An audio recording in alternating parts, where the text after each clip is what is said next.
Hey, what's up, and welcome back to Fiverr Talks, everybody. If you've ever wanted to improve your communication with buyers on the Fiverr platform, today's video is for you. I'm going to give you my top 10 tips to help you become a better written communicator.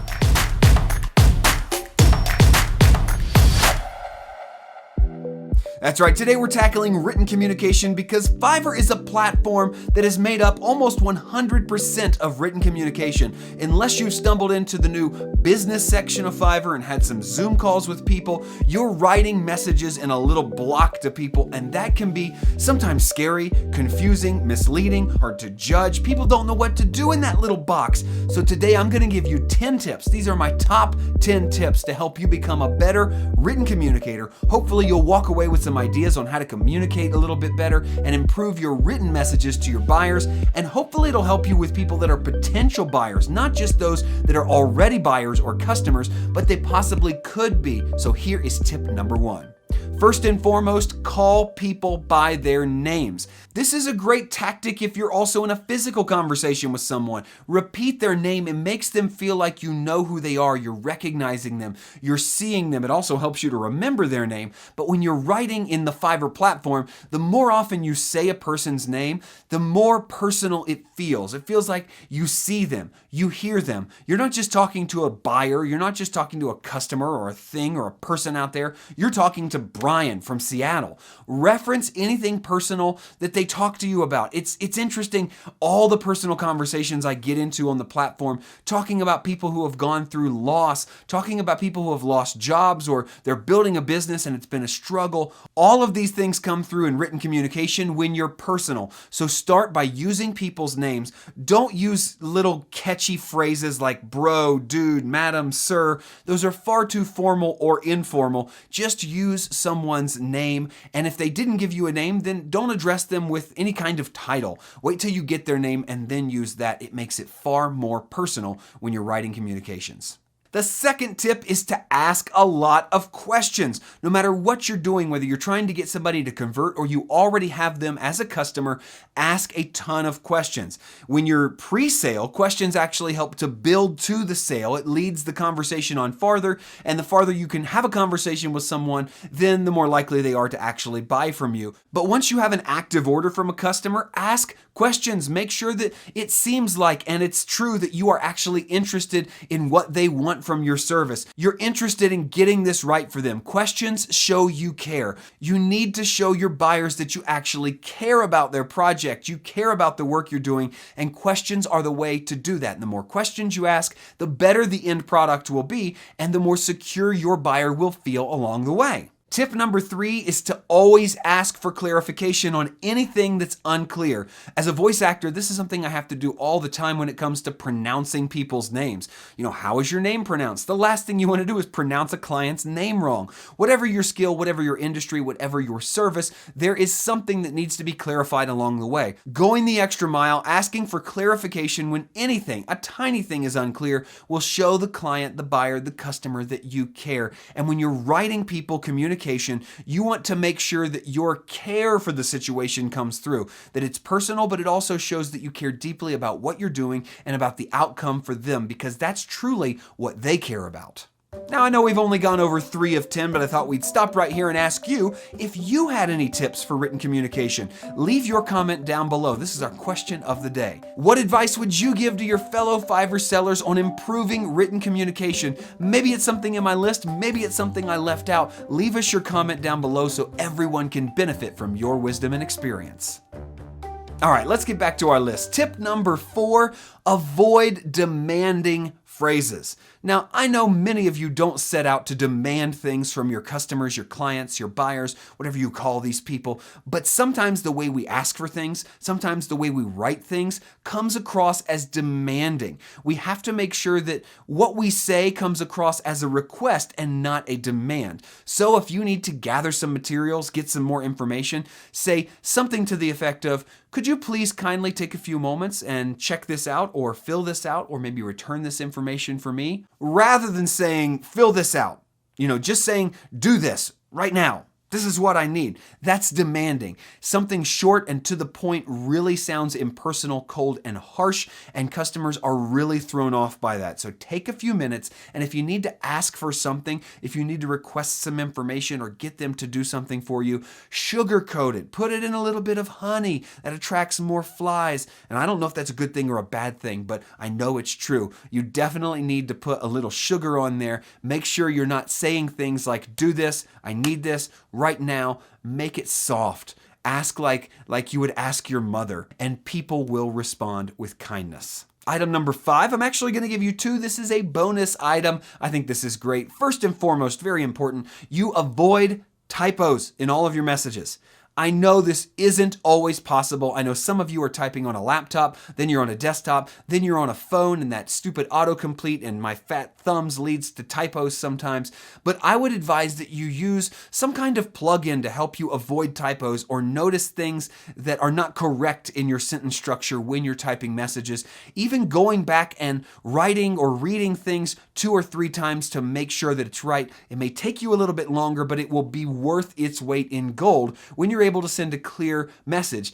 A typo can often be very confusing. For that reason, I've been using a tool like Grammarly. No, this is not sponsored. Yes, I would be open to it, Grammarly, if you'd like to sponsor the channel. But I've been using that plugin for my browser for a while. It checks my sentence structure wherever I'm typing on the web and just gives me a little red underline when something doesn't seem right. That way I can check it. But I always try to read my messages back 2 times at least, because not only can it be confusing, but it can keep the buyer from thinking that you're actually a legitimate seller.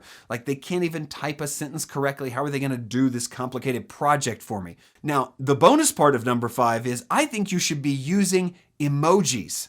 Now, this is something I thought for many years until just about a year or maybe 2 ago. I started using emojis to help communicate my emotion through written text. So in the same way that typos can be confusing, emojis can clarify your mood. It can clarify the way you're saying something. So if you're trying to say something with a bit of a chuckle, you can say it or type it and then put a smiley face emoji or excited, happy emojis, when things are going great and you want to communicate celebration. Whatever you're using, use emojis to communicate the emotion of your words, because sometimes written words themselves don't come across with the right emotion. You need an indicator to tell your reader, hey, here's what I'm really trying to say. Here's the emotion behind what I'm saying. So avoid typos, but use emojis because they can help communicate more clearly and with more personal emotion. All right, how about tip number 6? Getting into the second hand there. Tip number 6 is thank your buyers for their responses. Now, this is one that many people never do. They always forget. They don't even think about it. They think this buyer owes me a response. But the truth is, if you've worked on Fiverr long enough, you realize not every buyer responds. People will come on the Fiverr, they will spend money, and they will never talk to you. Everything you do with them will be like, dragging a child out of bed on Saturday morning. They don't want to get up. They don't want to come out. Buyers don't always respond in a timely manner. So when you have a buyer who is timely, who's on it, who's responding, who's contributing to the project, thank them for that. Hey, thank you for your prompt response. Thank you for getting back to me so quickly. That makes my job so much better. Make sure that they know their responses are important to you and that it's going to make their project better because they're responding so quickly. You want to encourage that throughout the duration of the project. In fact, this is why I send messages to my buyers at the beginning of the process, letting them know that their response times to my messages will affect the quality of the finished product. The better response times, the better information I get from them, the more answers to questions I get, the better it's going to be. So when they actually respond, thank them for their response. Hey, before we finish this list today, I just thought I'd pop in here and let you know that if you're liking this content, the best way you can support the channel is by giving me a thumbs up and leaving me a comment down below. Okay, let's get back to the list. Tip number 7, you need to tell your buyers what they should anticipate as the project goes forward. What you want to do is answer their questions before they ask them. So when you're initially communicating with someone, say, in the next few days, you can expect to hear from me with this. or it's going to be a couple days before you hear from me. You maybe won't hear from me for another week. Don't be worried. I'm working on your project. If you have questions, reach out, but let them know what to expect in this process, because if you simply respond to their questions when they have them, they won't feel like you're serving them super well. Anticipate their questions, get back to them and let them know what they can anticipate, what the timeline looks like, what your process looks like, because the better you are at communicating those things, the less worry your buyer will experience and the happier they'll be when they finally get to the end of the process and have that finished product in their hands. Tip number 8, this is an important one, be humble. Whatever you're doing, I know it's difficult sometimes when you're dealing with buyers who don't know as much about this kind of work as you. Maybe you're a logo designer and you've designed thousands of logos, and this buyer is trying to tell you how you should be doing it, and they don't really know what they're doing. They're not a logo designer, but you have to remain humble. If you communicate with any kind of arrogance, if you respond to messages as though I know everything and you as the buyer are stupid, it comes through even in the slightest of written communication. You have to maintain humility and really talk to your buyers with care and attention. Put on that sugar, put that honey out there. You do not want to communicate aggressively and arrogantly. You do not want to try to put a buyer in their place, correct them, or do anything but try to educate them, help them along, and really help them understand the process a little better. Because if you fall out of that humility, that humble attitude, it shows in your written communication, and it is really frustrating for a buyer. It will lead to bad reviews and it will lead to bad products. So in general, life lesson, be humble, because the humble are those who will advance because they're serving people well and their attitude and heart is right. Tip number 9, we're almost there. Tip number 9 is apologize when necessary. This is a really important thing. Even if it's over something small, even if it seems like it doesn't matter, if you do something wrong, if you don't fulfill a promise, if you say, I'll get back to you tomorrow, and you don't actually get back to them tomorrow, apologize. You need to say, I'm sorry, I should have done that. That way there's a path for reconciliation, even on small things, because later, if there's a big problem on your project, you're going to need that humility and the ability to apologize in order to make things right. Not every project goes perfect. Not every project goes according to plan. And eventually you're going to have to apologize to a buyer, to a customer for screwing something up. Practice makes perfect. So apologize when you need to. Don't apologize unnecessarily. Apologize when you need to show the buyer that, hey, I don't know everything. I feel like I'm really good at what I do. I feel like I can do well for you on this project. But when I mess up, I'm going to say I'm sorry. I'm going to own it, because trust me, buyers appreciate people who own their mistakes, apologize, and move forward in correcting them, rather than people who are arrogant and can't ever admit that they were wrong about anything.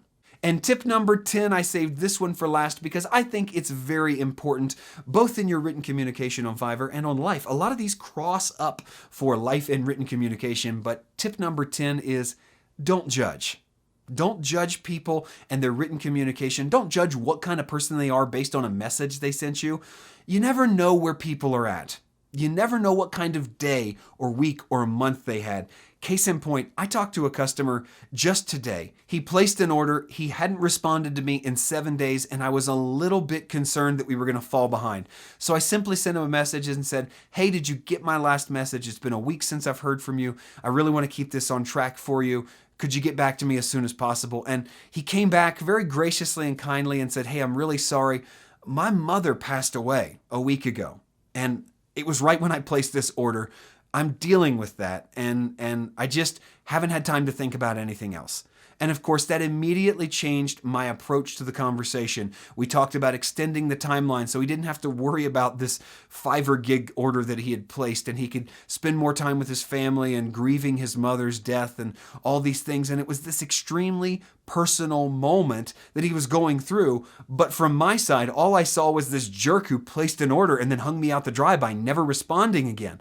If you're patient, if you're humble, if you're slow to judge, you'll find out that people are going through real life situations on the other side of that Fiverr order. And sometimes that affects the way they communicate. I've had people come back and even apologize and say, you know what? I was short with you. I was judgy with you. I jumped to conclusions. I was mean. I apologize for that because in a moment of anger and frustration about something else, they sent me a nasty message. So be slow to judge. Understand that people are going through real life out there just the way you would want them to understand as you're going through tough things in your life.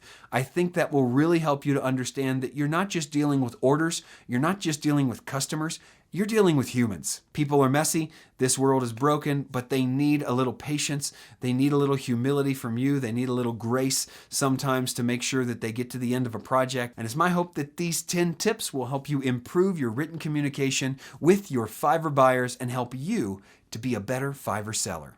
Hey, thanks so much for joining us for today's video. If you thought this video was great and you want more of this, well then you can subscribe to our channel by clicking that button right up there. And if you're looking for another video to watch in the queue, then might I suggest this one right here. We do this every Monday and I do a Q&A session every Thursday. So come back and don't miss it. Until next time, keep doing, because the future favors the doers.